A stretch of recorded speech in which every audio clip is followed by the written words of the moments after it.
everyone. Thanks to everyone who's already joined. We're just going to give everyone another minute or so just to come in. So hopefully you're all settled and ready to hear about the end of year assessments. You can let us know where you are. That's always exciting to see where everyone joins us from around the country or even further afar. So please let us know where you are and then we'll get started in a couple of minutes. I'm in Exeter and I'll give you an update on where James and Danielle are in a minute. Also Exeter, not to spoil it, but you know.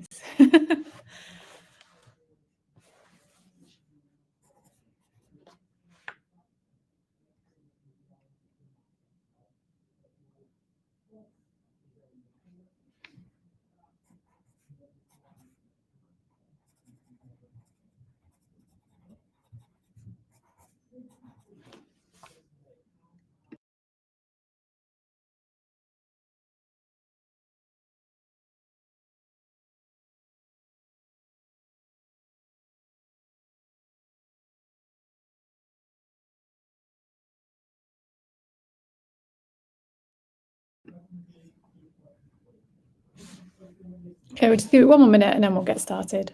See lots of familiar names coming in.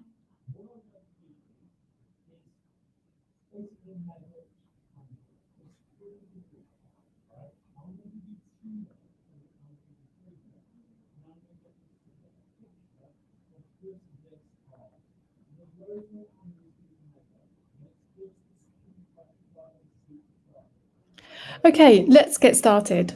Okay, thanks everyone for joining us. We really appreciate your time at the start of possibly term 3 for mostly everyone here probably today. Hope it's been a good couple of days so far. I'm joined today by Danielle and James, who are part of our content team and really are very much behind all of the resources and assessments that you see around the Sparx Maths curriculum. So it's really exciting that they can join us today and they will be answering your questions today. So please do pop them anything that you're unsure of. We'll hopefully try to answer as many questions as we can as we go along. If you feel at the end you've not had a question answered, then please do pop me an email and we will get that answered for you. So just a couple of things around questions today. So we have got Danielle and James answering questions today about the Sparx Maths curriculum. If there's anything that you have that's a question around Sparx Maths homework, please do direct that to schoolsupport@sparx.co.uk. And I think James might pop that into the chat in a moment. The team are amazing at School Support and they will be able to get back to you ASAP if it's about homework. But today is all around the curriculum and specifically today around end of year assessments and all the support we've got in place around that. I think that's probably it in terms of admin before we get started. So I'm Faye, you've had a few emails from me over the last year or so around curriculum. I'm Education Director here at Sparx Learning and working with James and Danielle on all things curriculum and Sparx homework and also around Sparx Read as well. It's really great to have you here today. And there will be a recording of this sent to you directly afterwards as well, so you'll be able to watch this back in your own time if there's anything you want to hear back. So what we're going to do today is do a walkthrough the end of year assessments on the Sparx Maths curriculum. So the end of year assessments have just been released, so this is really exciting, hot off the press.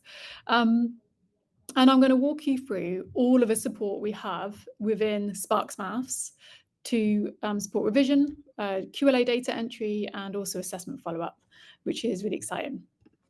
So just a little update on the assessment provision that we do have across the whole of the curriculum, just as a reminder.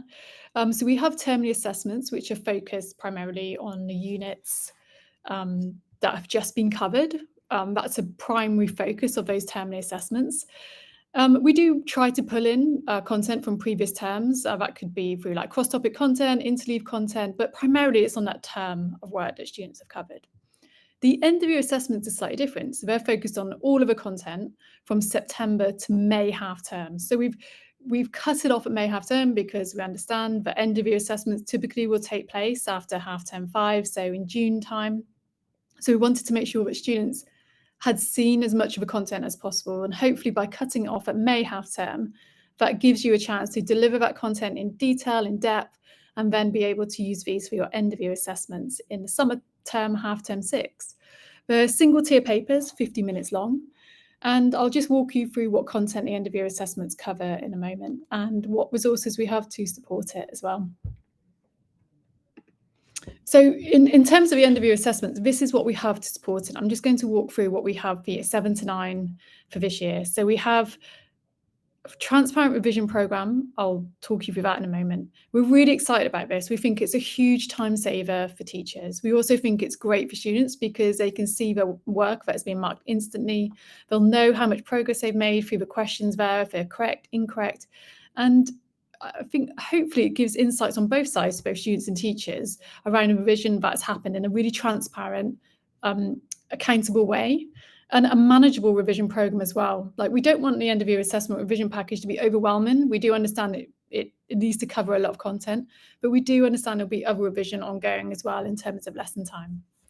We've also got data entry, so that's our QLA in products. So we'll be able to just show you that if you've not used it before, but maybe some of you have used it for the baseline assessment or the previous term assessments, even for term 2 assessment that's just going on at the moment. And then all the reports that come out of this, so both school reporting and national benchmarking. And then the other really exciting bit is the follow-up work. So the thing with QLAs is that we all agree that they can be extremely useful, but we always ask ourselves, what do students do with those QLAs, those printouts after they've completed an assessment? It's quite overwhelming if they've got 10 topic codes to go and follow up on. So we've created the follow-up work, the fix-up work to really zone in on the questions that students got incorrect. And I'll show you what that looks like in a moment.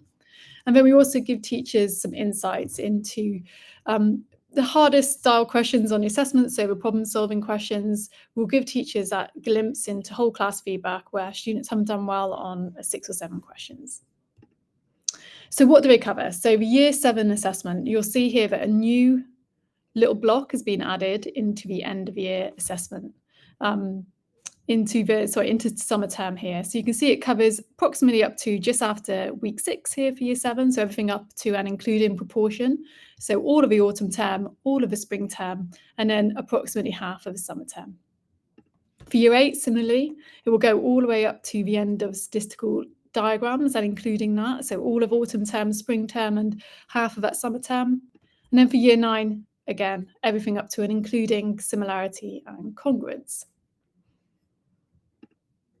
So let's look at what the revision program looks like. So revision is available now. It's just been switched on. I think it might have gone live yesterday.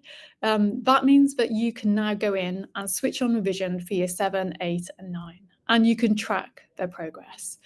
I'm going to walk you through the teacher view of that first, and then I'll walk you through the student view. And if you have any questions during this, please pop them to Danielle and James, and we'll try to answer them as we go along. So teacher view, let's have a look. Now, fingers crossed that all this works all smoothly. So I'm going to share my teacher site now. So hopefully you can see that clearly. And this is what it looks like when you log into Sparx Math. So this is how you get into the revision, how to switch it on for your classes. So at the bottom left here, you'll see curriculum. So we click on this. And then if we click on assessments and revision, then we'll go to the whole list of assessments that are available to support the curriculum at the moment. So it's all the year 7, 8, and 9 assessments. So if we go into the year 7 end of year assessment, we can go and view this. And here we'll see the package that's available for revision, the assessment data input, and then the follow-up work. So if we go to revision task, and here I've selected my class, which is 9MA1. An important thing to remember is that each teacher needs to turn this on individually for their classes. The reason for that is that then they can tell the class that the revision has been switched on for them, so they're aware of it, because then the next time a student logs in, they will see that they've got some revision to do. So here, this hasn't been turned on yet, so I will click the button and it will give me a pop-up, just making sure that I want to switch this on. So I confirm that, let's switch it on. And in here I can see that obviously they've not started yet, because obviously you've only just switched it on, so students won't be aware, so they won't have got started. But then we will start to see this completion chart start to fill up. And I've got a pre-prepared one that I'll show you in just a moment.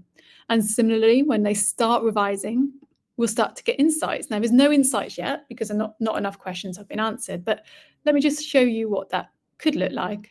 If I just go back to slides. So here's a completion chart, as I say, that I prepared earlier. So this is for a different assessment, one of our early termly assessments. And here you'll see that you can see the average completion across the different sections of work that they've been completing, whether that's by unit or by strands. And I'll talk about how the revision is structured in a minute. And then you'll see how many questions they've answered out of how many are available. So here it's a great way to intervene. So for example, for this class here, I can see that expressions are only down at 23%. That means that as a class, they've only completed 23% of that unit. So it's a great way for me to know as a teacher, well, that's not something that they're doing much of. So maybe I need to prompt them to go and do more of that, or maybe I can put some additional revision in myself through starters, through some class exercises. But it gives you some insight at quite a high level, which is manageable, to show you where you can intervene. It will also tell you when they last logged in, so when they were last revising, which I think is also important because you can talk to them about the length of time that they're leaving revision before they next go and answer some questions. On the insights, so as soon as they start revising, insights will start populating with questions that they got incorrect first time. So it won't populate with questions that they haven't answered yet. It will only populate with questions that they have answered incorrectly first time.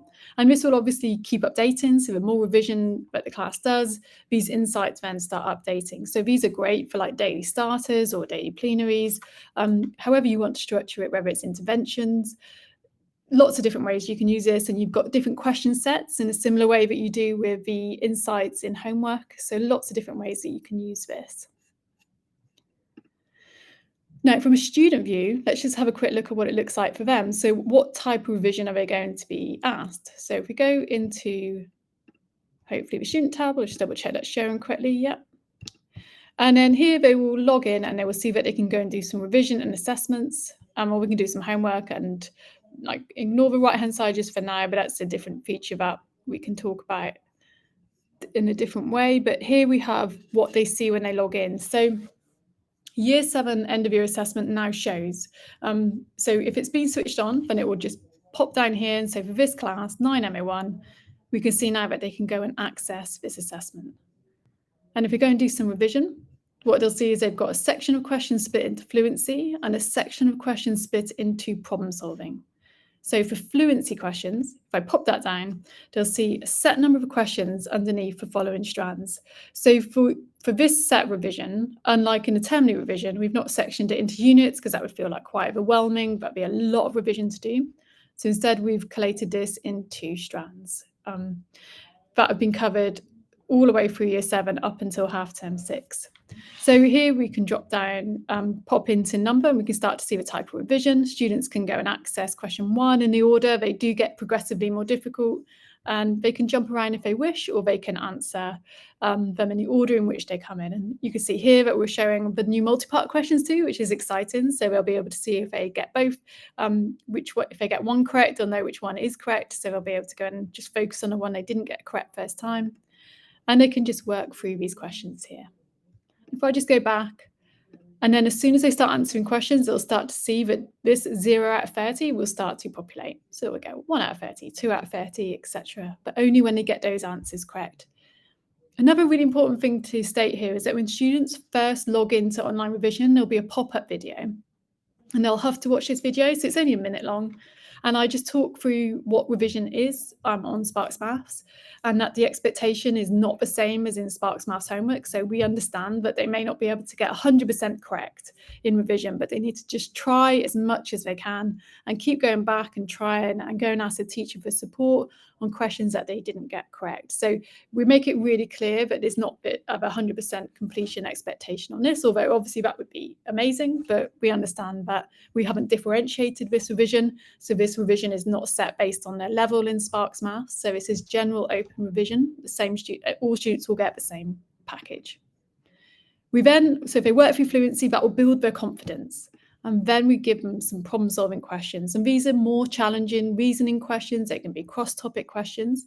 And so if we just go and pop in and see what type of questions this looks like, you can see here that they're a lot more involved. They need to think a lot more deeply about these type of questions. Missing numbers, kind of worded problems here. So really nice variety of questions here for students to go and work on. starting off quite gently with fluency style questions and really building up to some challenging questions in the problem solving section. So for year 7, that's what the online revision package looks like. And then for year 8, similarly, they will see that the revision has been packaged up into the different strands, and the same for year 9 as well. Now, once they start revising, as I said, that completion chart will also start to fill up for them as well, for the teacher. Okay, so revision has happened. Now we're getting to a point where they have sat the assessment. Now the assessment is a downloadable assessment, so students still do the assessment on paper.